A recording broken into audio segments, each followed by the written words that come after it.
So I'm back now, and as you see, he just went on my other video. He went down on his bloody knees on the road. I was videoing and wasn't holding him up, and it's on a bit of a slope. So he's scuffed his knees and they're gone all lumpy already. So I'm going to Sudocrem them. But anyway, that must be from them two fighting. You know, I'm going to change my shoes. These boots I've got, really nice boots, but I don't know what it is with the design. They bloody rub in the back of my legs, my ankle. But yeah, so hopefully the other video will come through. I'll do that when I get in a minute, and you'll see me tripping over ourselves. Well, you tripping over yourself, Bob. Good job I had that stock saddle on, because I would have bloody ended up going over with my other saddle, because I wasn't really paying attention. I was trying to hold the phone, hold the reins. But yeah, that's, like I was saying in the video, he'll move. When you get him out all the time, he sort of gets more his head in the game, and he'll go forward off the leg. I mean, I've gone bloody miles on him, on the byways, being down here. I've sort of gone on investigation rides. I've been out for hours, and I take treats with me, I'm not going to lie, and I do give him the odd treat as I go,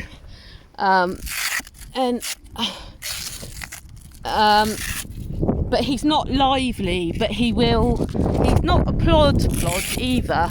I mean, he was quite laid back today, but I wasn't really engaging him to go that up here.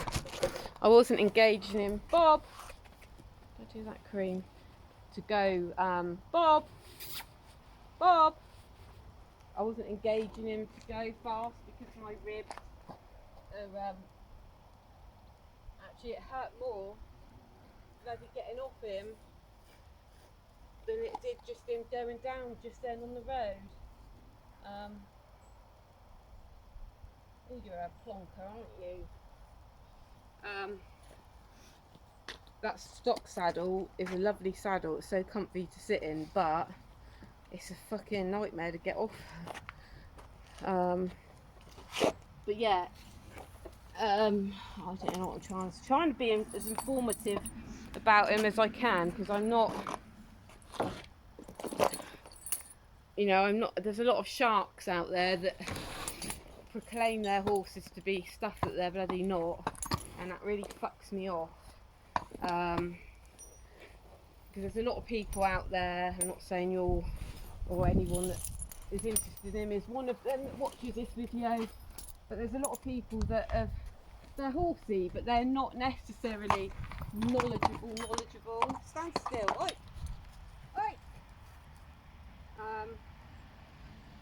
And there's people that have been in the game for a lot of years that just see them coming and just want a quick sale, and stand still, stop being so rude.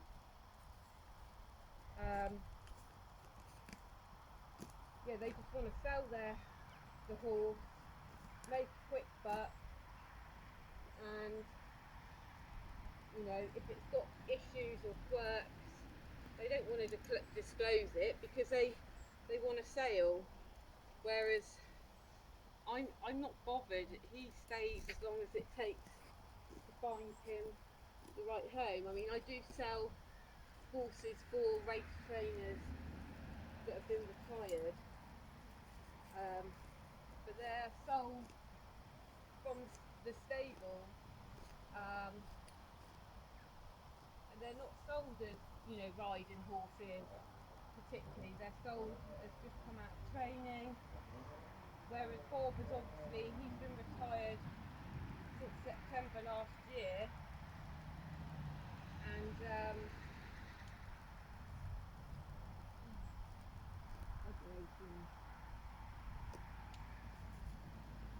Yeah, he's been retired since September last year, and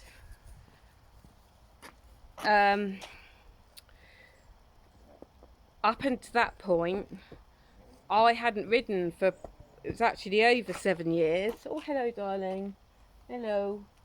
And prior to stopping riding 7 whatever years ago, nearly 8 I think, I'd had an accident. So my last memory of riding had been, you know, of having had an accident.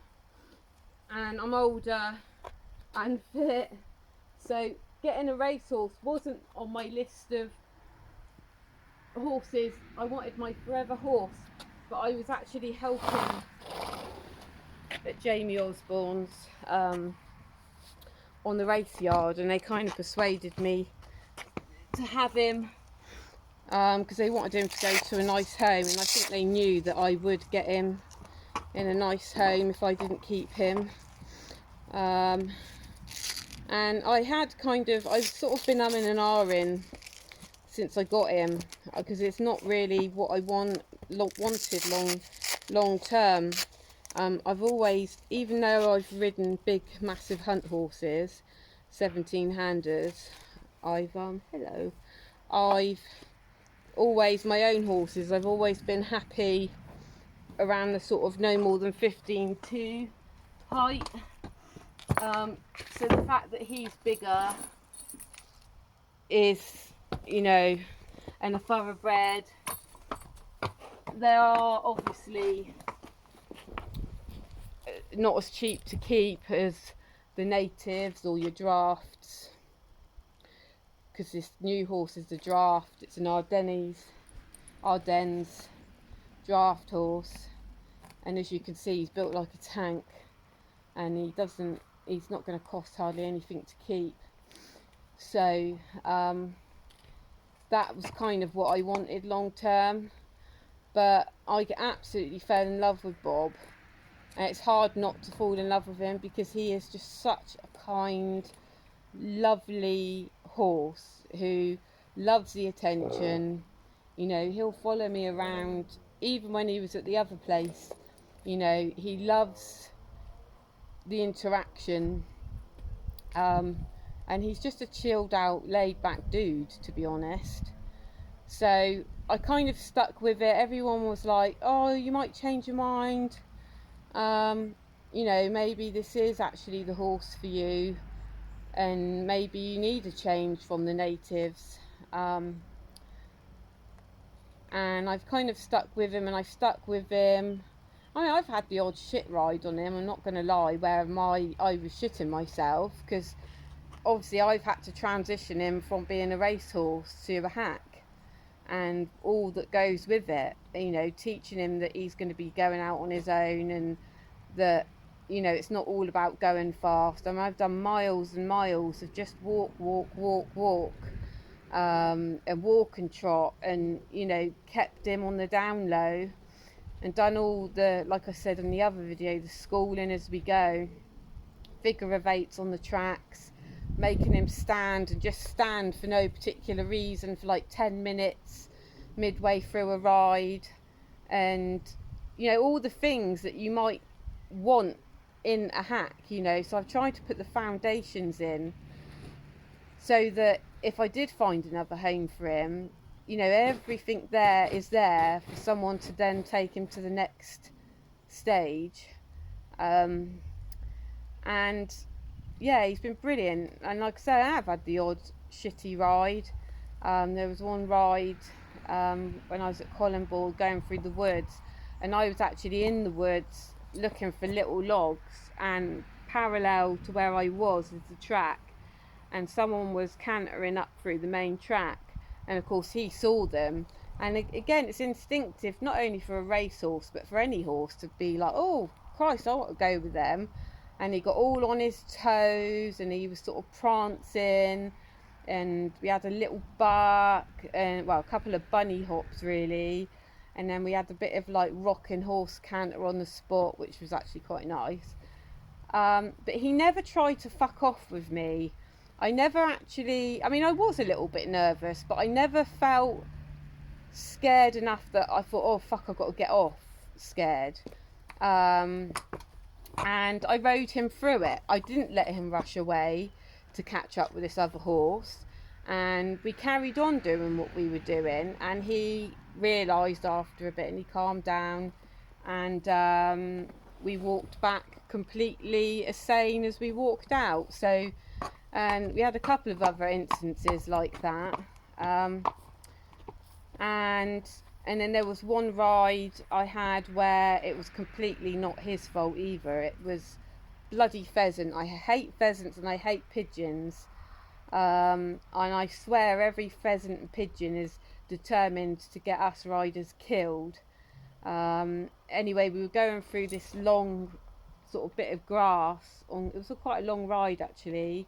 Again, Collinbourne at the back of the woods there, and we literally were stood over a pheasant.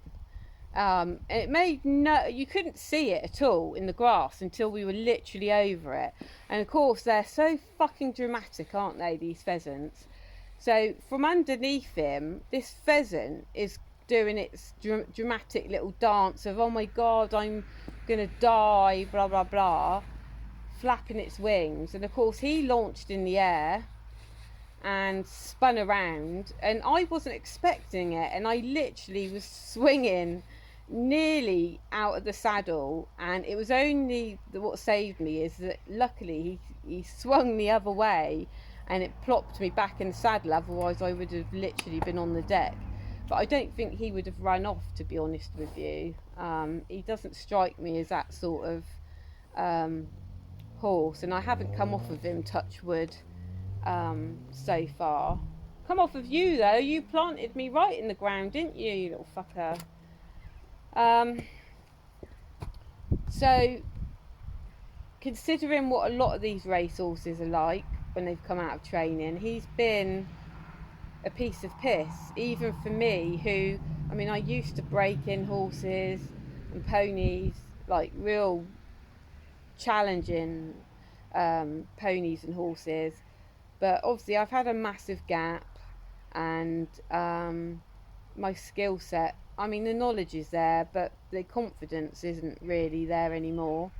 I think being older, you know kind of how much things hurt, and you can't really afford, when you're paying the bills, to be coming off and not able to work. So that's always in the back of my mind. So when you look at it that way, he has been quite easy. And if I had the money, I would keep him, just because I really, really love him. But I'm not in a position to be able to afford to keep two horses, even though this new one's going to be cheap to keep. And it's unfair on him, really, because he actually really enjoys his work. And when my other friend hopped on him, and I mean, she got him moving beautifully. You know, she's a dressage rider and produces them. I mean, he moved so exquisitely. Unfortunately, I haven't got the bloody video. I managed to delete it somehow, and there's a way you can retrieve stuff that's deleted, but I can't seem to work it out. But and I just think he's going to be wasted with me, because I'm not overly interested in dressage. I wouldn't mind doing the odd bit. I'm just quite happy to go for hacks and go hunting. So he is wasted, and I think someone would get so much enjoyment out of him, because he is just such a lovely, lovely horse. And I know I'm biased because he's mine, but yeah, he needs a schooling. He definitely needs the chiropractor to do a bit of tweaking. I'm sure he was a bit wibbly wobbly, because that saddle, like I say, it's not got the right plate on it. It's got a plate to fit him, and so it was pushing down on him. Not that he was objecting, even though I'm sure it was uncomfortable, but of course that's going to affect with his whole balance and how he walks. So the fact that I wasn't riding him on properly, he just tripped over himself because he, like I say, he's just, if you don't ride him forward, he's a bit like a, you know, like a baby when he walks. He's sort of a bit all over the place.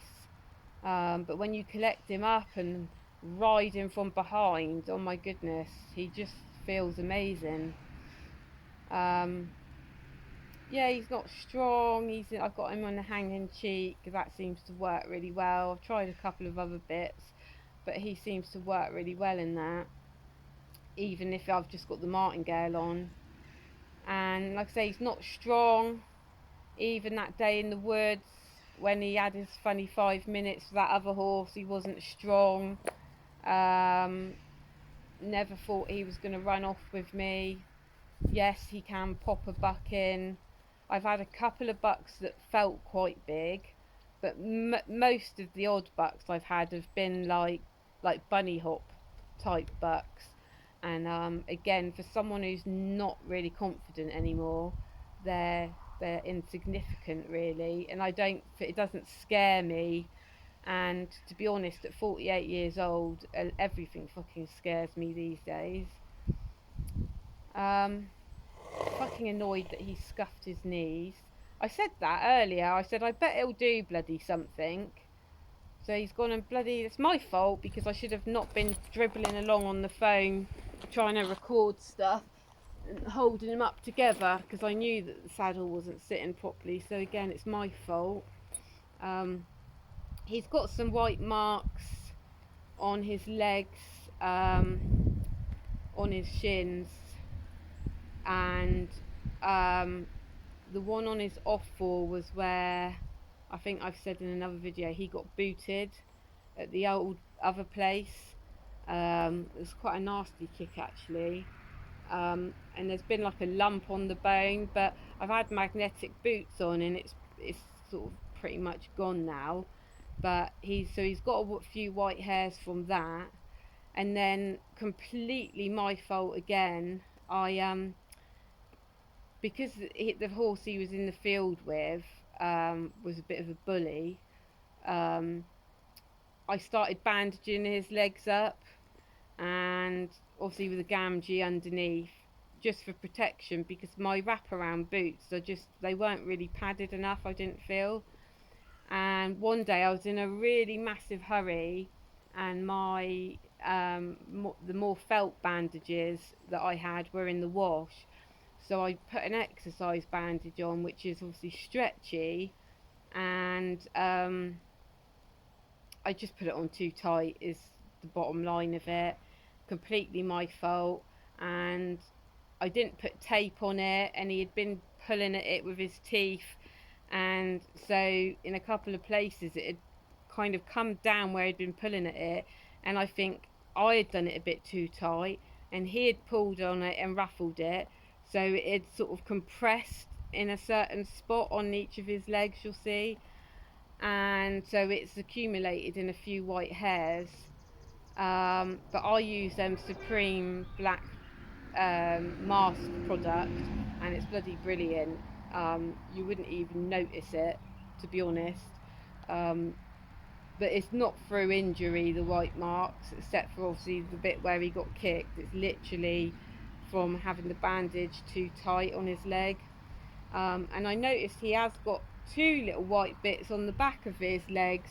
I haven't got a clue about them. They were there when I got him, so I can only imagine that's something that's maybe the gate trials in racing, or the lorry. I haven't got a clue about that.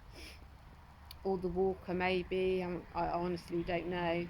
But they're in exactly the same place, both sides of his back legs. So it's a bit of a mystery. There's nothing in his notes that he had vet treatment for that. I literally don't know that there's anything else I could say. Like I say, I want him to go into a home. I'm not trying to flog something that's got issues, because he hasn't got any issues.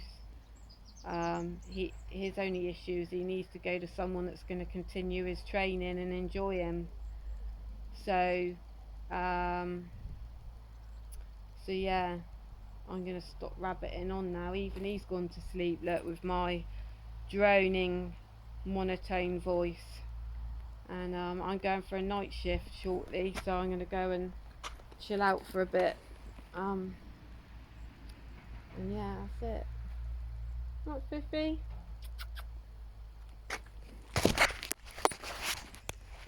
I can't even turn the damn thing off.